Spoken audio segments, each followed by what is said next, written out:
morning, and here we are for another interview of Let's Talk with Cinda Rodgers.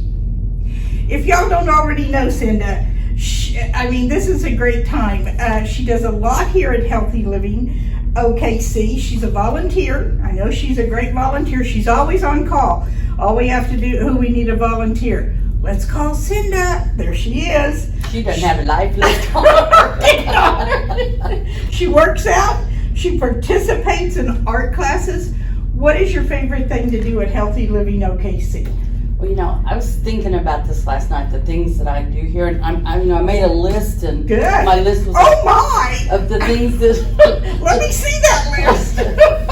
But it's, I think I tell people just try everything. You might find something that you really, really enjoy. I've taken a few art classes. And you, and you really surprise yourself with, you don't think you have any talent. Right. You make a cute little glass fusion plate or silk scarf, but I think one of my favorite things was not necessarily here at the center, but it was with people on behalf of the center, was the dragon boat racing. Oh, that's right. And that was just so much fun. See, I forgot about that. Yeah. And we won first. We did. Oh, no, not me, but we over there did. So anyway, yes. But that was so much fun, and hopefully we can do it next year. Oh, I hope so, because I agree. What was it? 11 weeks of we'd go train for we'd go row for 30 minutes, I think. And tell everybody where you'd go.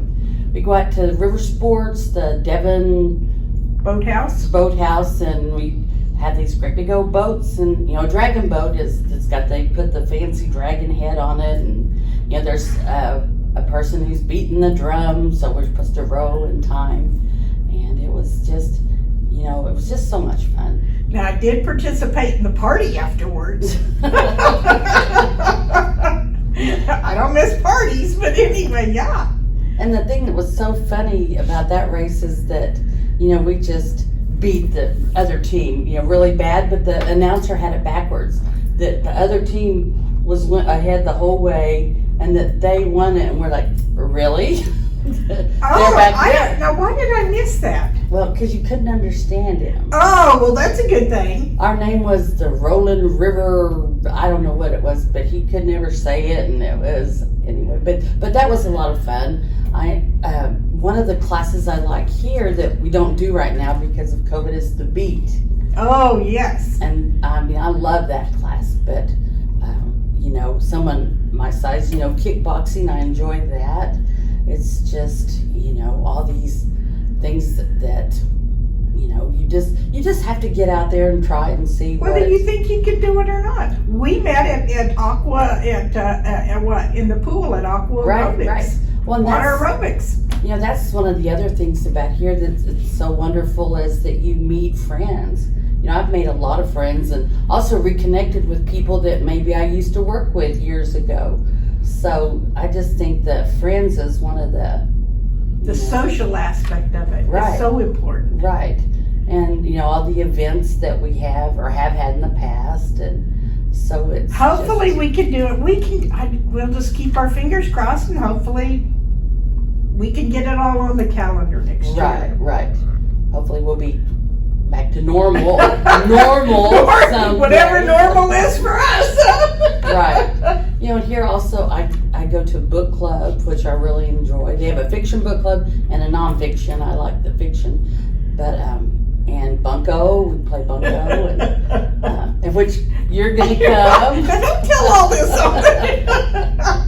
Yes, I am. So, but really kind of started. I was coming up here, and really. You had retired. I had retired. Tell us what your occupation was. Okay, I was a school teacher for 35 long years. Congratulations! That's a great job. That's an great accomplishment. Well, my parents were teachers, and I decided I am not going to be a teacher. I'm not going to. And for a year, I tried to do business classes, and I thought, why am I doing this? I went back to education, and it was, I enjoy kids and art and books and all that. What did you teach? Did you have different grade levels that you taught during those 35 years? Or? During that time, I taught in Ponca City and also in Western Heights District. I taught second, third, but I think my favorite grade was fourth. Why? Well, they were old enough that you could kind of joke around with them and they would get it. The little ones are just, what? But, and I don't know, they just seemed older, and you could, tell them to do something and they would, could pretty much do it. I just like the older ones. Right. They weren't quite smarty pants yet, but they were. Right. They were just, cool. Yeah. Okay, let's go back to the very beginning. Tell us about where you were born, your family. Okay, well, it's interesting. I was born in Oklahoma City, but I've lived in Henrietta for a couple of years. When I was in fourth grade, we moved to Broken Arrow, Oklahoma, and that's where my brothers, my family, everybody still is. We're the oddballs in Oklahoma City, but I've kind of come full circle since this is where I started. I met my husband in the marching band at OSU. Good. And we've been married for 43 years. Well, that is an accomplishment. Congratulations. Yeah, well, thank you. Congratulations. We have two kids, a son that's 35 and a daughter that's 31, and neither one's married, so we just keep our fingers crossed for grandkids someday. But, hopefully it'll happen. If not, we'll just be. You have dogs. Tell us about your little dog. Well, we've had several dachshunds through the years. We love dachshunds, or at least I do. And we had this little Maggie as a miniature dachshund, and she's the dog that we never wanted to have because she's one of those. She's one of those little yappy things, and we did never like little yappy dogs. But she runs around in circles when she wants to go outside, and I think she's really cute, and I love her. But the neighbors may not like her.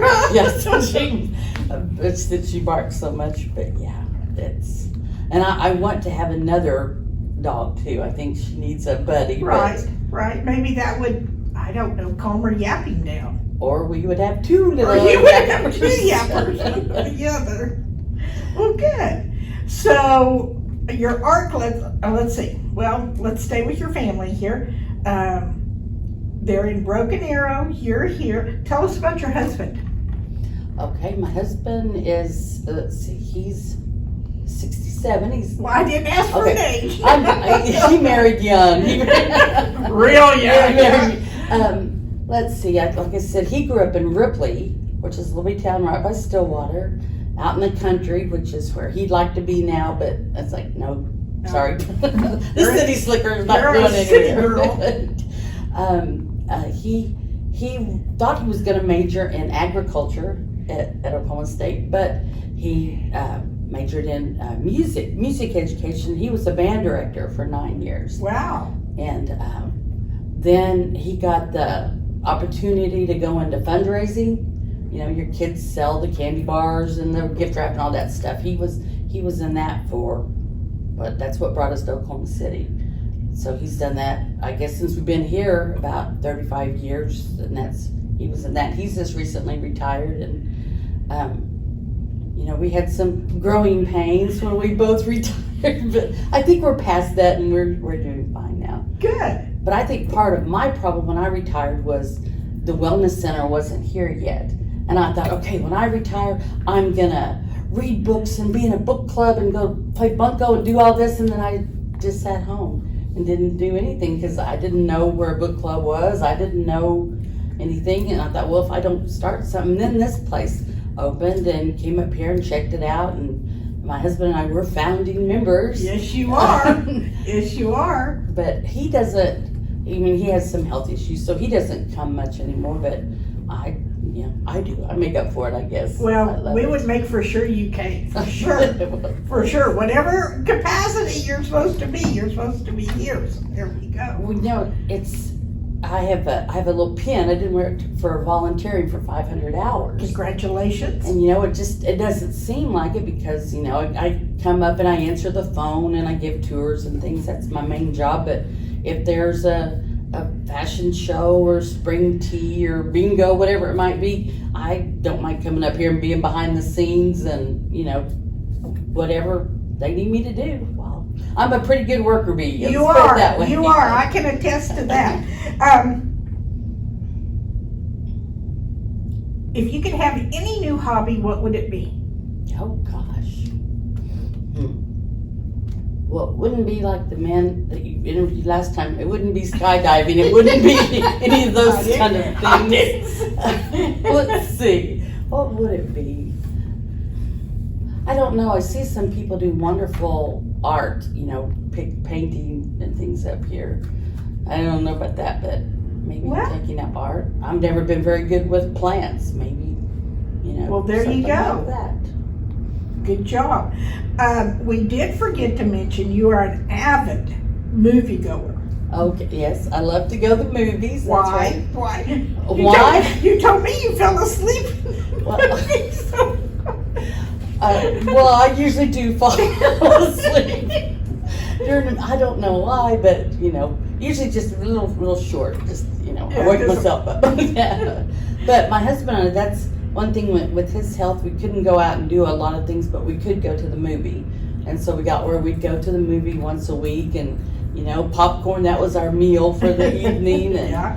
And so I think I asked you. I said, wouldn't it be cool up here at the center if we had a group of people that went to the movie? And she says, well, do you want to head it up? And it's like, well, okay. Yeah. Be careful what you ask for. Be careful what you ask me, right? And so, usually how that works is the last Tuesday of the month, I would pick a movie or pick 2 or 3, and I had a group that, my regulars that usually go. We have, from 4 to 10 or 12, about that many, and we would pick a movie, and on Tuesdays you can go for $5, it's, and so we would go and just watch a movie and just, enjoy it. And then with COVID, of course, they closed all the movies, and we tried to start it back up here, showing a movie up here at the center, and we've tried a couple of times. Our last time nobody showed up, but we'll try again. Well, I just think, everybody's still being so cautious. Right, right. It's not that they did. I believe in my heart of hearts they really did want to come. They're just not ready to get out yet. Now, my husband and I went to the movie theater because it's open now. And, were there people in there? I only saw 2 other people. Well, there you go. And in the movie that we went to see, we were the only ones in there. But it seemed very, very clean, and I felt good about it. Right. So, but I don't know. I don't think there's a whole lot of new movies coming out or anything like that. Yeah. But I keep trying to get my good friend Kathy here to go to the movie, but she doesn't. No, I'm not quite a moviegoer, but anyway, maybe one of these days. You just never know. Yeah. Get just the right one, maybe. You never know. Okay, here you go. Did you receive an allowance as a kid? And if so, what did you spend it on? Oh, gosh. Well, my parents were teachers, so we didn't have, a lot of money. I can't remember if I really can't remember if I got one or not. Okay. And if I had one, what would I spend it on? Probably candy or something like that. I don't know, I might have spent it on a book or, I would say a book. Yeah. Or back then, records, remember buying little records? 45s. Oh, the big albums, remember? Yeah. Oh, I can remember walking by looking at big albums. Yeah. Yeah. But anyway, well, this is just a little insight into one of our fabulous members. If you would like to be interviewed, just come on. See, it wasn't that bad, was it? Cinda was kind of nervous, but I said, hey, we'll make it easy. We just want to get to know our members out here, so just either contact me. I will be glad to schedule an interview, and we will get to know you. So thank you so much.